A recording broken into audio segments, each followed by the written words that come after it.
নিপুণ আর শেখ সেলিমের ব্যাপারে তো ইন্ডাস্ট্রি সকলেই জানে।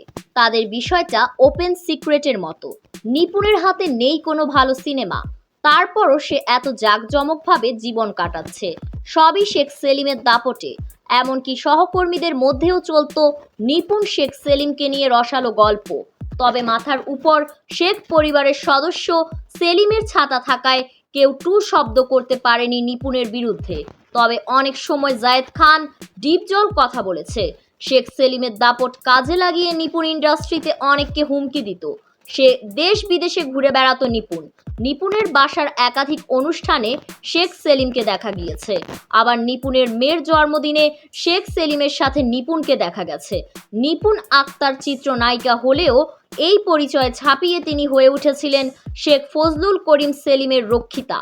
বাংলাদেশ চলচ্চিত্র উন্নয়ন কর্পোরেশন, সরকারি দপ্তর থেকে শুরু করে আইন মন্ত্রণালয় সর্বত্রই ছিল তার দৌড়।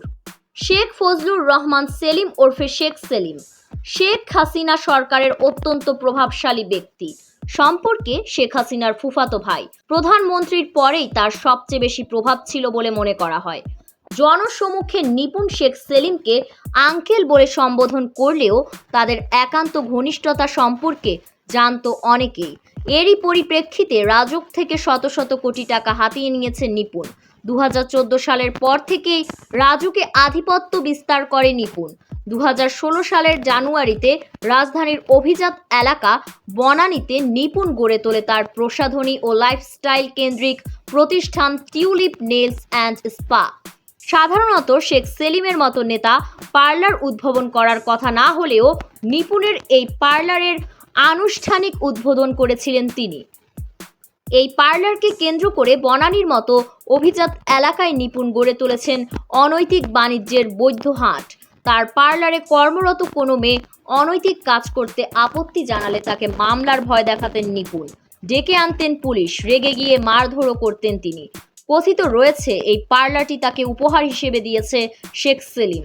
এমনকি নিপুণের প্রতি শেখ সেলিমের দুর্বলতা এতটাই ছিল যে নিপুণের সঙ্গে শেখ সেলিম সিনেমার অভিনয় করার প্রস্তুতি নিয়েছিলেন। এমনটি সাংবাদিকদের জানিয়েছিলেন নিপুণ নিজেই। শেখ সেলিম ও নিপুণের অনৈতিক সম্পর্ক ছিল ওপেন সিক্রেট।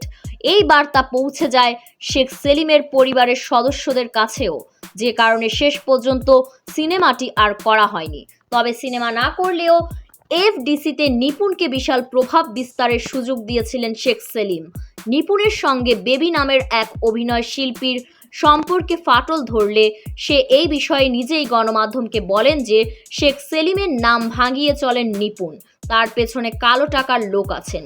শেখ সেলিমের নাম বলে আমাকে ডিআইজি হাবিব স্যারের কাছে জায়েদ খানের বিরুদ্ধে অভিযোগ জানাতে পাঠিয়েছিলেন।